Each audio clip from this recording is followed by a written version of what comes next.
I'm excited to welcome our next speaker, Marty Chavez. Marty is currently partner and vice chairman at Sixth Street Partners. Before joining Sixth Street, he served a number of senior roles at Goldman Sachs, including CIO, CFO, and global co-head of the firm's global markets division. Welcome, Marty. Super excited to have you. Hey, Alex. It's a pleasure to be here. I dressed up just for you. I appreciate that. I think we're gonna talk a lot about some things that are interesting to both of us today. Talk a lot about AI, machine learning, finance, computer science, and try to see how far we can dabble outside of that. So originally, when you wanted to actually be a doctor, we've actually talked about this before. However, when you started at Harvard, you were actually studying both biochemical sciences and computer science. What was it about computers that kind of drew you towards them and ultimately drew you towards algorithms and AI and all that stuff? Actually, Alex, the origin story is a little bit different in that I was a total computer geek when I arrived at Harvard, and my parents wanted me to be a doctor. And so I went to the Science Center, and all of the professors from the various departments were recruiting. And I remember it like it was yesterday. Professor Stephen Harrison, still professor at Harvard in biochemistry, grabbed me and he said, "What are you?" And I said, "I'm a computer scientist." And he said, "The future of the life sciences is computational." And that was a non-obvious statement in 1981. And of course, I dated myself. And he said, "If you sign here, you can be a biochem major, and I'll make sure that you only have to take one wet lab." I think he knew right up front that I'd be a disaster in the wet lab, and everything else can be CS and other sciences. And the future is going to be building digital twins of a scientific reality, and let's get started. So that's really it. I was a hardcore biochem concentrator, but really in the latter part of Harvard, went way into theoretical computer science, which was really, of all the things, the one that I most love. And so it must be so exciting right now to see kind of the confluence of biotechnology and computer science with like the recent advancement in AI, like AlphaFold, with protein folding from DeepMind. It just must be like super exciting to watch this all kind of come to fruit. That's incredible. I mean, if you live long enough, you get to be considered a pioneer. But the dark truth of it is that back in 1985, when I went to Stanford for the MD Ph.D. program and joined the Artificial Intelligence in Medicine, the Summix AIM project, it was pretty early into it that we began to realize that the compute power was just way too low to do anything interesting. I was right in the middle of the first nuclear winter of AI. Lucky me. I remember in those days I wouldn't even really say AI. I would sort of mumble it and look down because the term sounded so glamorous compared to what we were actually able to do in real life. But again, second half of the chessboard, few generations of Moore's law, and look what's happening. It's incredible. A lot of people in AI actually still feel that way, and they still don't like calling it AI. So, some things never change. I say machine learning myself. One of the things that has always really struck me about you, and we've talked about this a bunch of times, is that you're always really interested at the intersection of various disciplines. Like you just talked about biochemical engineering and computer science. We're going to talk later on about financial services and computer science. So what is it that kind of draws you to multiple fields, whereas a lot of people pick careers where they're very single-tracked and sort of very focused on individual fields? Yeah, that's a great question. Everything about me is intersectional. You can interpret that in a bunch of ways. One of them is that that's where all the excitement is. But here's another one. I remember a little town hall I gave when I became Chief Information Officer of Goldman Sachs, a little town hall, 10,000 people. And I said, I'm not the best mathematician in the house, and I'm not the best software engineer, nor the best software architect, but I'm pretty good at all of those things, and I can write a solid English paragraph. Therefore, I am your leader.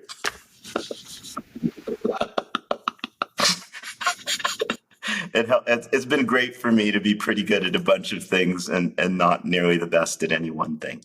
No, but I just remember like when I visited your place in New York, where you were excitedly telling me that the curve of your staircase was a paraboloid, and that's a very iconic Martyism to me. Not just any paraboloid, a hyperbolic one.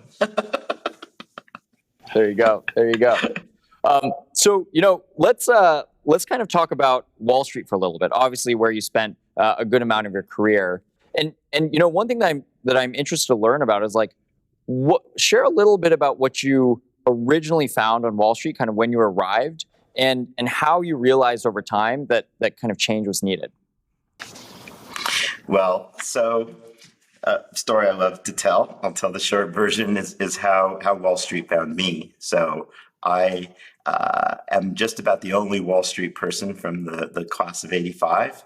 And that's because everybody went to Wall Street and then the 87 crash happened and most people went and did something else.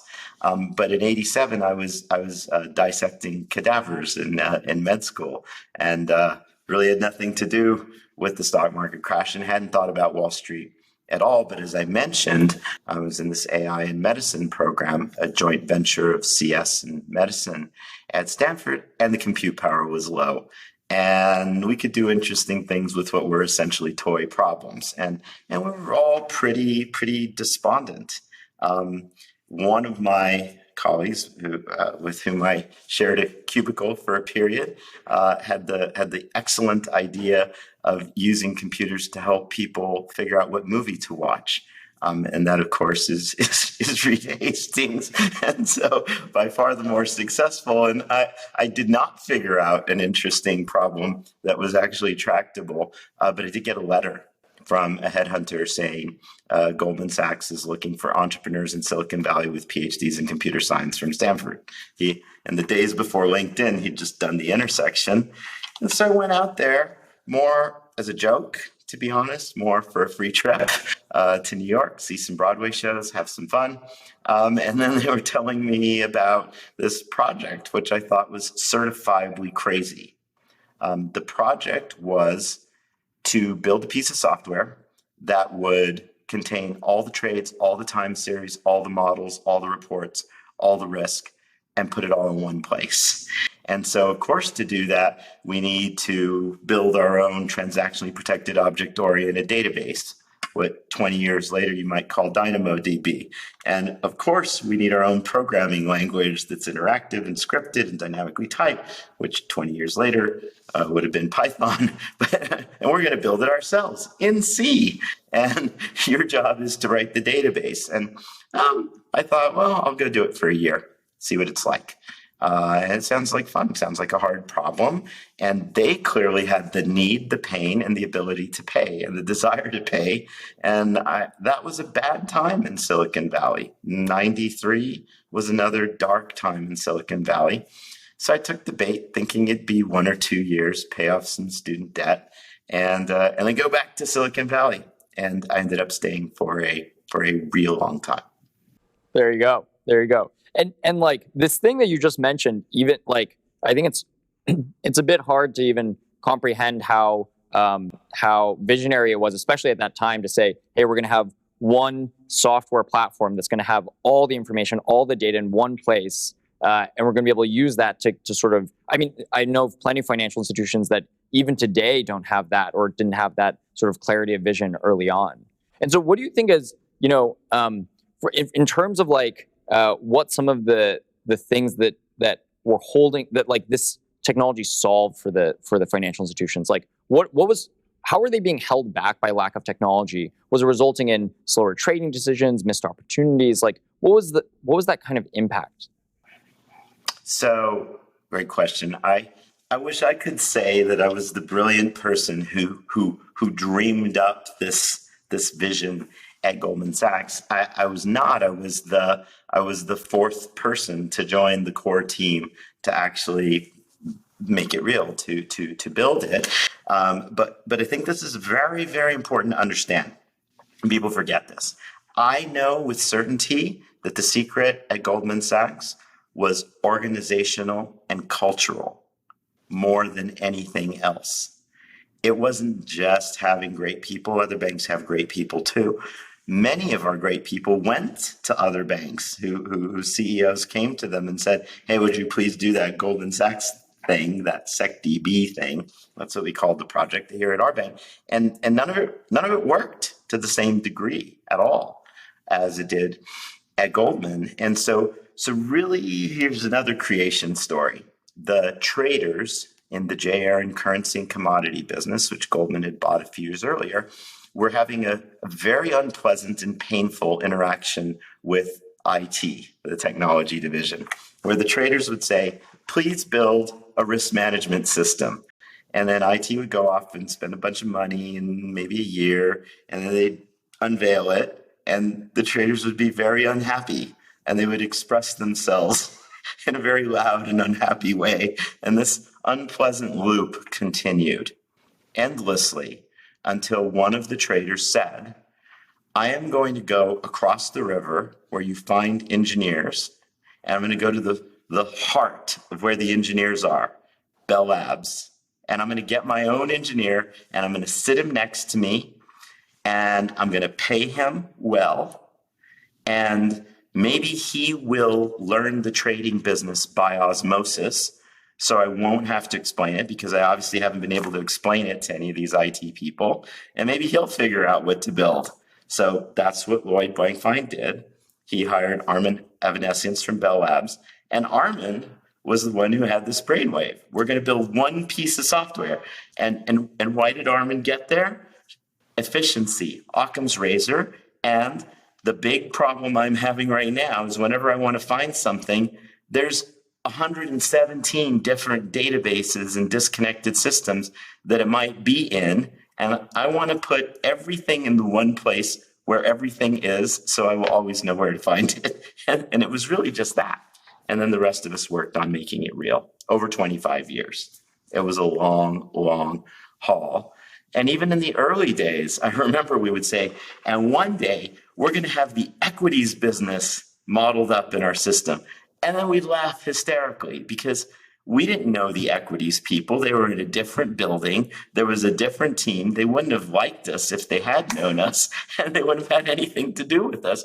But even in the early days, we had this strong conviction that there was something really powerful about building a high fidelity digital twin of our trading business. And we would start with the coarse granularity, not high fidelity. And then we just keep working until all the corner risks and all the edge cases and all the flows were part of our system.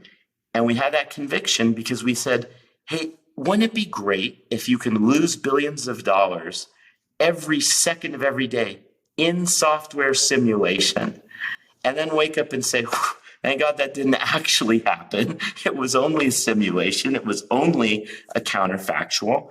And in those counterfactuals, you would find the source of your action, the way to mitigate the risk. Later on, this worked out so well that we encountered a risk we'd never expected, which was that people would accuse us of having seen the future or having created the future. That happened around the time of the financial crisis. I wish I could see the future. Instead, as we like to say, we were excellent observers of and predictors of the present. Unlike every other bank, we had our present modeled up in a way that we could then ask all these what if questions and be ready for all those things if and when they did happen. That's the essence of risk management. And this was a virtuous cycle that worked amazing. And I would describe myself as just the most junior person who rode the success of this platform and this vision into the executive office. No, but it's so visionary, and it's so important in that, like, just the exact same things that we were talking about with the biochemical industry. It's like when you get to a point where all of your data can be in one place and used to basically serve as a sort of platform or foundation to fuel all sorts of algorithmic efforts, AI efforts, simulation efforts, digital twin efforts, and basically power all these sort of innovative things that everybody wants to talk about. But you know very well that you kind of had to go through this like slog of like actually building this beautiful data platform to kind of get there. And that was I don't know. It sounds like 99% of the work. Oh, absolutely, Alex. I mean, I realized early on that the whiz-bang analytics, if they were not harnessed inside the workflow and used to make decisions, it was a complete waste of time. Why bother?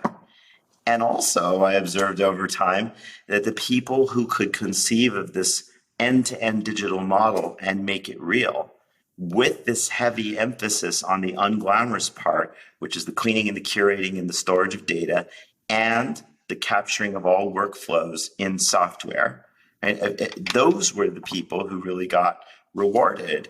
And actually, the people with the hardcore specialist skills in those days, stochastic calculus, for instance, for derivatives modeling, ended up being eclipsed by the data engineers. Yeah. You did this really wonderful Stanford class. I'm going to ask you in a bit later on to give your one-liner because I think it's so great. But one of the things, and it talks about the sort of confluence of technology and financial services. And one of the questions I have for you is like, how have you seen the financial services industry transform during your time on Wall Street? Well, let's see. I remember the day my boss said the oil strategist has resigned.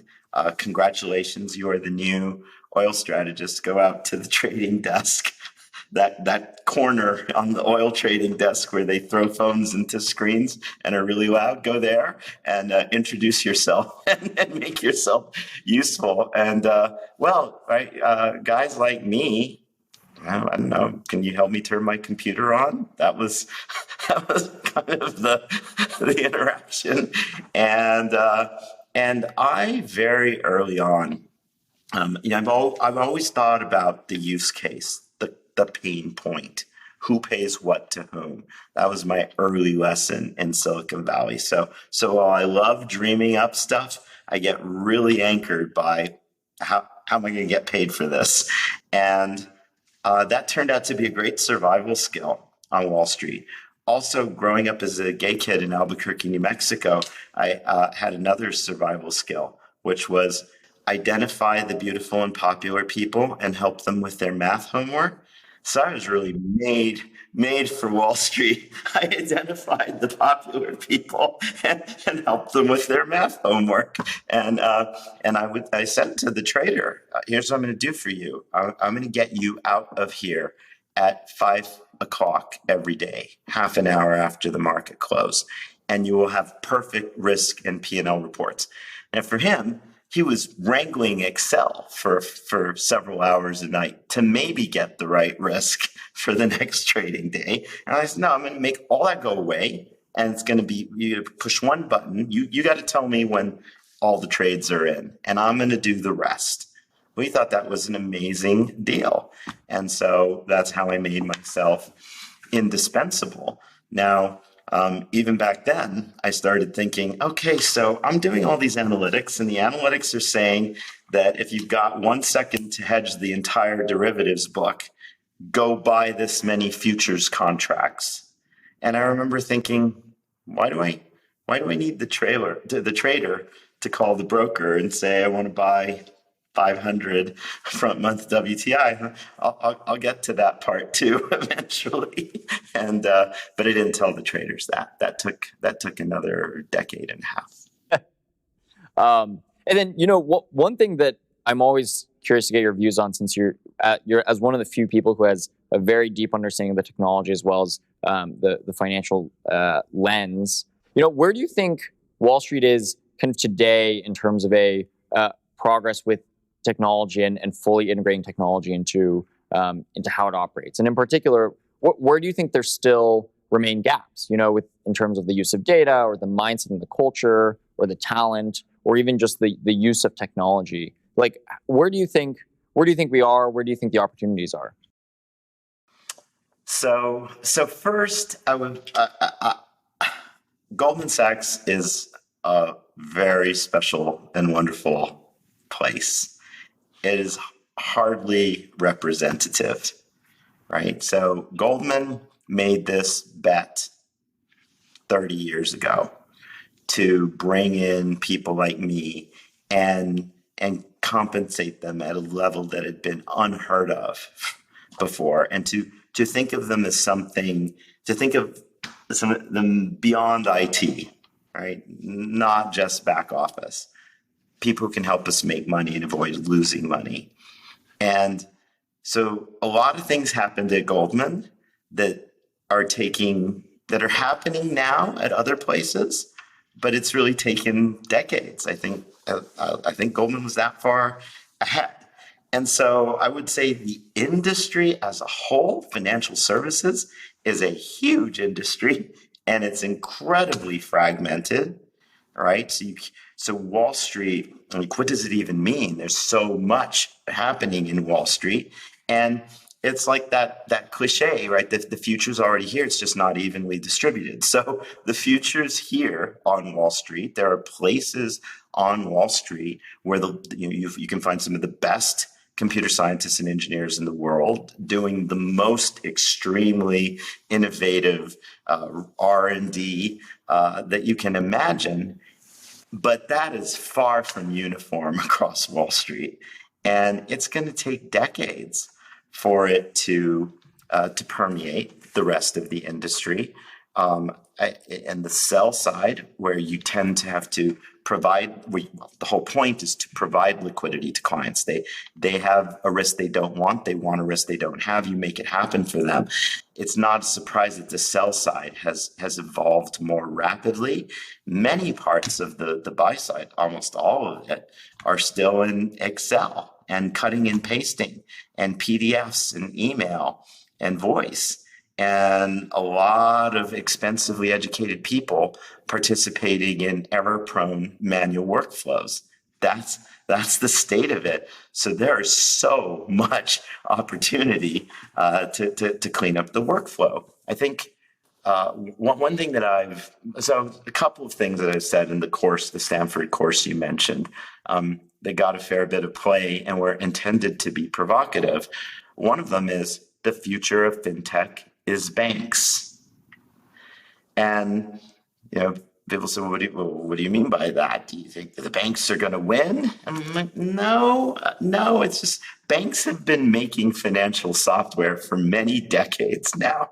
And so it's the term fintech, which I don't love, that's new, right? And banks that aren't really great at making software and automating their workflows and consuming APIs produced by others, they're going to be roadkill.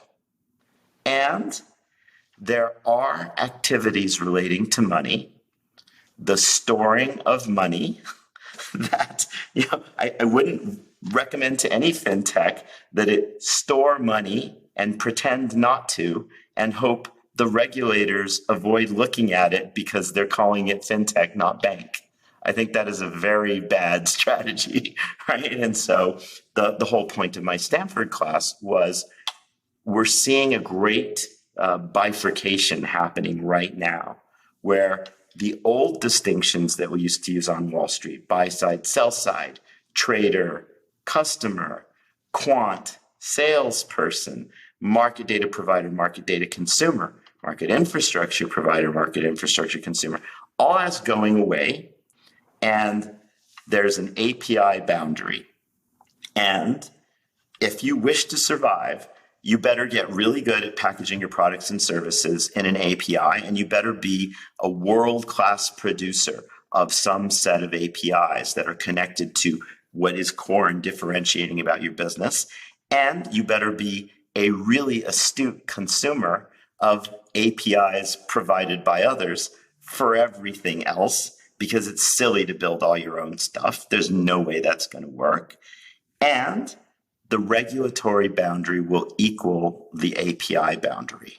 And we're seeing it happen now. I can give you a long list of examples, but there are companies that don't ever wish to be regulated by the financial regulators. And I get that. And so they want to be able to say, oh no, I just called this API provided by that bank.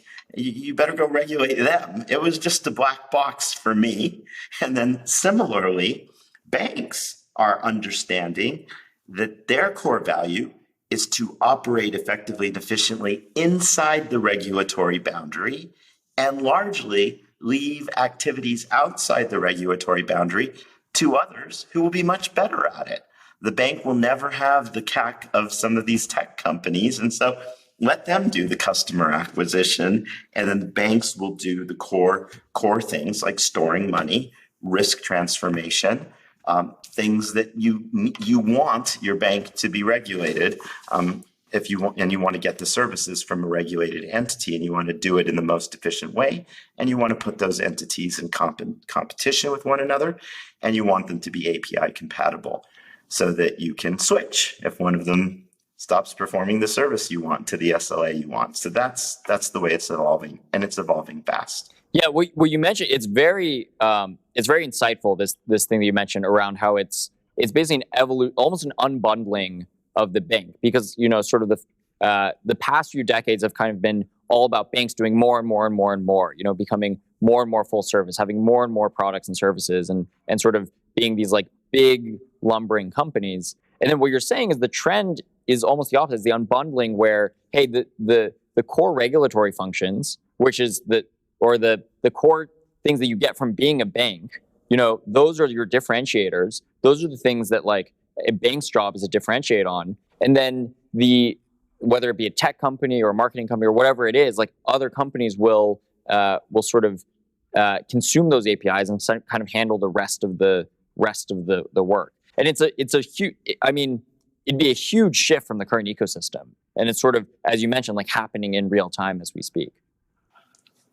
It's very clear that it's happening. I can give you many examples. My favorite, which I can only say a little bit about at the high level, is of course one from Goldman Sachs. It's the Apple credit card. The Apple credit card. Just look at it. It's got only 3 logos on it. Apple, obviously. Do you happen to know the other 2 logos? Goldman Sachs and I think it's a Visa card, right? MasterCard, my bad. But I think you can understand the future of the financial system by looking at that card, right? And so MasterCard is the orchestration layer. Apple is the marketing, customer acquisition, distribution layer. And Goldman Sachs is the risk transformation, risk storage layer. Yeah. It's Thursday. Yeah, that's actually a really beautiful, one of the most beautiful illustrations I think that's out there. One question I have for you is like, so given this context, right? Given how we think the future of how this future will evolve, what do you think is imagine a future best-in-class bank or financial institution, and how are they using technology, data, and AI? Like, how do they do that, and how do they use those to differentiate against their competitors? Well, so there's so much that can be done that isn't being done, and we touched on it before, but I really just have to make the point again. Without tight integration into the workflow and data of the firm, it's a waste of time to implement the latest AI technique. So I'll just start there. And people get this wrong all the time, right? And it's a failure mode. Let me acquire painfully and expensively some machine learning engineers, and maybe they will sprinkle machine learning everywhere and we'll be good. No. You can't retain those people. You can't find them. And arguably, you don't even actually want them. Right? You probably want an API provided by someone like you, Alex, who is able to concentrate these people and this talent. And then here's another thing I will just say, more as a throwaway remark. I think the idea that AI is going to predict the future market price of anything, I think that is a silly idea. Personally, I spend no time on it. To me, it's pretty easy to see this, right? The techniques we have, and please disagree, really work if you've got a stationary distribution. My favorite example is cat. right? Cats evolve slowly in evolutionary time, but right now you can get 1 billion pictures and they've been labeled cat or not cat. All right, that's great. If you can do a problem that way, if you can dichotomize it, label it that way, then AI is going to win every time. But market prices are not that. And so we'll have to come up with something else. Or maybe we will never, more likely, I think, ever be able to predict market prices, which is the first thing everybody thinks about when they think about finance. But where all the action is everywhere else. I mean, I could go on all day about the things that you can do with AI. So commercial banking use cases are customer development. What's the right conversation to have with each customer to foster loyalty? Or another classic, preventing churn, identifying early signs of customer dissatisfaction. Anti-money laundering, identifying false positive alerts to get more effective and efficient and allocate resources to the right place. Recoveries in charge-offs. There's a lot that can be done with AI there, and this is very fruitful. And I would say that there's a huge, still unrealized opportunity that I'm sure AI can help with. If someone could provide an API that will just tell me, is this transaction fraudulent? Or does it comply with all my anti-money laundering and know your client rules? That's a gold mine, and it doesn't exist. It's a super hard problem, and I know AI techniques are going to be super, super important there. And then on the sell side, where I come from, I've seen so many exciting applications. Here's one, back to my earlier point about not predicting prices, and I don't think that's really going to happen. One of my colleagues loves talking about how he used some early machine learning techniques to come up with some ways to trade the dollar mark cross. So this dates it; it's a little bit early, and calculated all night, and it came up with medium-term trend followers, which we already had. Right. So sometimes the AI just recapitulates things we already had and maybe doesn't discover something brand new. But there are a couple of examples that blew me away. Here's one of my favorites. This is for derivatives geeks, so bear with me. But pricing options, pricing puts and calls. So there's a legendary formula called the Black-Scholes formula, which is a closed form analytic solution to option prices under some really strict abstract theoretical conditions that never actually apply in real life, like constant volatility, log normal underlying distribution, and on and on. But it's a beautiful formula. So what have people done on Wall Street for decades? Tweaking Black-Scholes, hacking it in all kinds of beautiful and ugly ways, torturing it, to get back to the option prices that actually make sense so that you can hedge and manufacture the option. Well, one enterprising strat said, you know what, this stuff is painful. Why don't I just train up a model on all the options prices that we've ever made?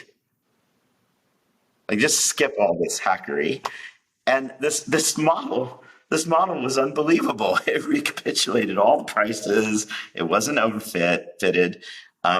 And it gave better, this I think was shocking, it gave the gradients for free, the legendary Greeks or hedging parameters on Wall Street. And they were much smoother than any of the Greeks that we'd ever had before with all of our hacky techniques. They were just better, right? So that's a real commercial financial example of something that machine learning can actually just nail.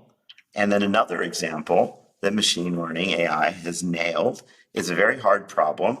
If you are a market maker in stocks, you end up owning a lot of stocks that your customers gave you. And then the question is, well, what do I do? I'm not just going to sit on these blocks of stock, right? That would be a very bad thing, and that's incredibly risky, and who knows what will happen. But neither can I just sell them all, because that will dislocate the market, and then I'll really get stuck. And so what do I do? How long do I hold these? What do I hedge them with?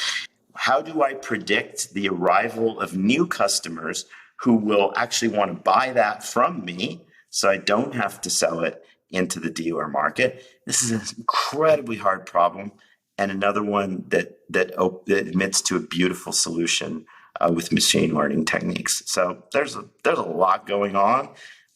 I think a lot of wasted energy on predicting the future of some asset, and I would rather see all the effort go into cleaning the data, harnessing the workflow, and these kinds of applications that I described, rather than the pipe dream of predicting the future price of some stock.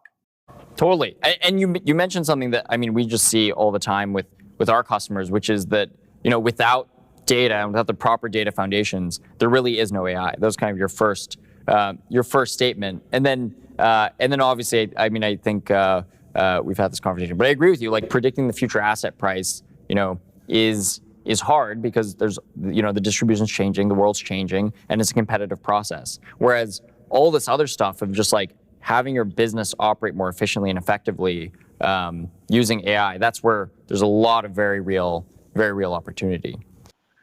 And I didn't even mention some of the things that we're seeing in NLP these days that are mind-blowing and are going to be revolutionary for finance. Right? Here's one way of thinking of every financial services company.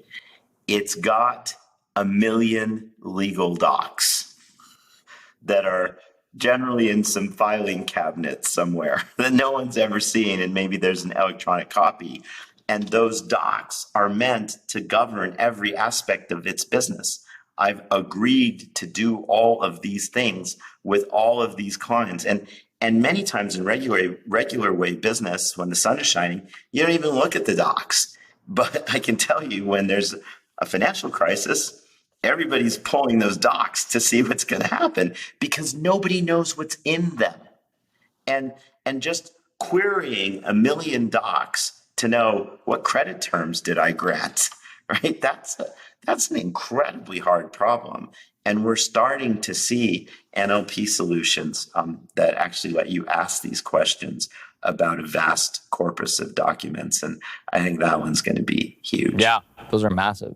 I think I already know your answer to this next question, but the question I think is on many people's minds is, how do you get to this future where data and AI are being used across the business? And I think that I'll go first, and then you tell me how you add on to it. But it's like, first you got to be very focused on the data. So acknowledge that, hey, you're going to be spending years and years working on the data foundation to be able to actually set you up to succeed in the future.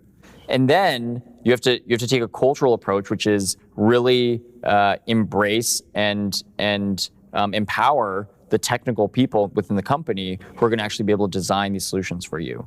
But what else? What am I missing? What else would you add? Okay, I agree with you 100%, but I would add to it something that is so important that it's much more than an implementation detail.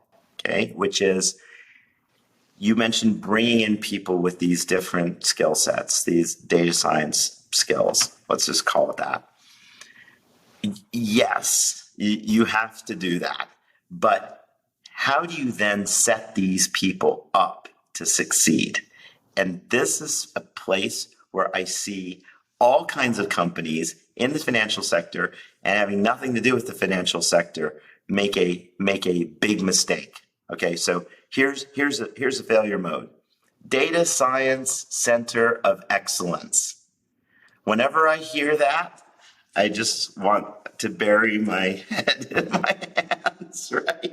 Like that's what I talked about. That's like, get a few people and then sprinkle their magic over the company and then some amazing thing will happen. No, that is a complete waste of time. So I see two approaches, and every company will need both. And just what matters is the degree. Okay, the first is an evolution that we went through at Goldman Sachs over 25 years. When I joined, we said to ourselves, The only thing crazier than making all your own software is not making all your own software. And then we laughed and we patted ourselves on the shoulder and we thought that was very clever. And we went and made our own software. That was great in 1993. That gave us an edge. The firm was willing to invest heavily in the kind of people who could do that to a world-class standard. We probably held on to that way too long. And so somewhere around the time I became Chief Information Officer, 2013, we changed it. And we said, there's going to be a new waterfall. And it is download, build, buy.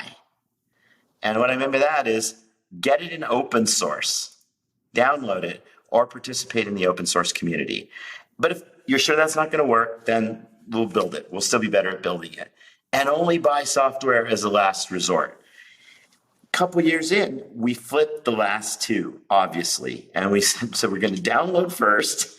And then after that, we're going to buy it. But we're going to want and we're going to demand, and we're going to use every inch of whatever clout we've got to insist on standard APIs. And we would many times actually insist in our contracts, you can't sell us your proprietary add-ons because we wanted the ability to switch. That was the only power we had. And then as a last resort, if none of those are going to work, we are going to go build it. And so I recommend that waterfall to nearly everybody. And I think the idea that you're going to build all of the capabilities inside your company, I just don't think it's going to work. I don't think anybody's going to be able to afford it or keep up with the latest and greatest. They're going to want to consume the latest and greatest through APIs. And the last point I would make, and this was a key, this is special sauce at Goldman. You've got to take people with a data science skill set and put them next to whoever your professionals are. In one business, it might be doctors or medical scientists. In another business, it might be salespeople. And yet another, it could be bankers, or it could be traders, or it could be portfolio managers. And they need to work side by side as equal partners in the business. But if you set up the dynamic that, oh, this person's going to turn on my computer and make some cool software for me, and I'm the boss and I rock, and this person is my subservient entity, that is a terrible failure mode. So something that Goldman did that was brilliant was to actually, for the first time, take people like me and welcome us onto the trading desk as partners in the business, not as service providers to the business. And so whenever I find data scientists say things like, the business wants X, the business needs Y, I'll look at them and I'll say, what are you? If you're not the business, then why am I even talking to you, right? Data scientists as partners in the business, hugely important. You know, one thing that I'm curious to get your thoughts on as well. You know, one thing that, and this plays off of this idea that we're talking about, where the API boundaries are where that's where the regulatory boundaries are where the API boundaries are going to be over time. You know, one of the things I think is interesting is where does machine learning AI sit with respect to that boundary? And I think the answer is on both sides. But I think that, you know, one question is, obviously there's been a lot of growth in the fintech sector recently. There's been a lot of fintech powerhouses created recently. And I think a lot of traditional banks are trying to figure out, okay, how do we cope with this? How do we compete with them? And then what is the role of, like, how do we build our AI strategies when many of the fintechs are also quite capable at AI, and they have the ability to hire talent that's great at AI and do things that are, and they have a different architecture than us because they don't have all this baggage from the past, et cetera, et cetera. One thing that I think is super interesting about where we are right now is, you know, obviously there's a lot of fintech powerhouses, and we kind of talked a little bit about how, you know, over time, the regulatory boundaries are where the API boundaries are going to live. And there's a question of, where does AI and machine learning stand? Is it on both sides of that API boundary? And in particular, you know, for most traditional financial institutions, as they're thinking about this, you know, there are these fintechs who have potentially the ability to, they also have the ability to do AI. They have potentially better data architectures. They have the ability to move faster, ability to hire different talent. And so how do you think that a traditional financial institution should be thinking about this, and what they need to be doing to sort of remain competitive? So the answer is clearly there's going to be AI happening on both sides of that boundary. And it also goes back to what I mentioned before, which is what are the core banking services in some jurisdiction? And one of them will be, well, holding deposits that are insured. That's a core activity, right? And another one is originating a loan and holding it on my balance sheet for 30 days so that now the loan is seasoned and can later be repackaged in other ways. That has to be done by a bank. There are a number of things that are subject to the banking regulation. And so I would identify those things and get really, really, really good at them and offer them in lovely API wrappers to absolutely all comers. So it would make no sense for anybody to attempt to do this on their own. They would be taking inappropriate regulatory risk and they won't be good at it. And that's the strategy for banks. Now, banks will also have particular expertise in some regions or some geographies or particular sets of customers. And so that's an interesting portfolio of assets, right? I've got my customer relationships and I got this core capability to offer banking services that's under a regulatory umbrella. And then everything else I would want to consume from other people in the form of APIs and distribute my core capabilities through APIs.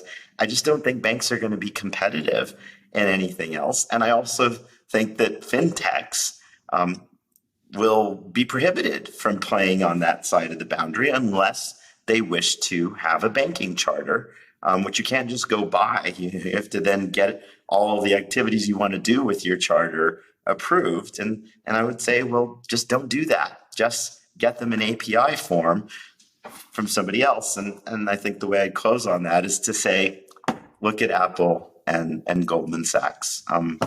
Yeah, the Apple Card is I would pay attention to that model because that's where it's going. Well, it's a wonderful illustration. You know, to kind of close at the end here, I want to switch gears a little bit. And you've described even earlier in this interview how diversity of your own background and your own identity was in many ways a boost to your own career. And I think you've spoken in the past about how speaking Spanish was itself an edge. And I also grew up in New Mexico, but I unfortunately never spoke Spanish, and so maybe I missed out on that edge. But so why do you think it's really vital to foster diversity within the world?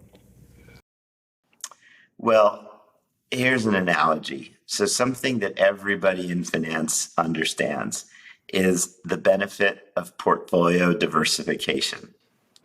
For the same amount of risk, you can have higher revenues, or you could have the same revenues with lower risk just by diversifying your portfolio.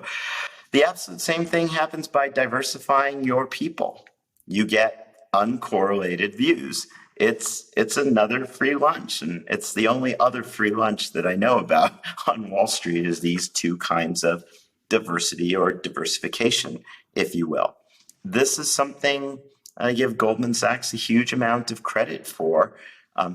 Not only welcoming diverse people, but proactively finding them, right? So someone had the idea, let's go to Stanford and get some computer geek who's been working in medicine and bring him here. And he knows nothing about finance, and that's just fine. We will teach him the finance, and then he'll teach us some other things. What will he teach us? We don't know, right? But if we knew, we wouldn't have to be running this experiment, right? By definition, we don't know what we don't know. And the only way we're going to surface what we don't know is by bringing in these people.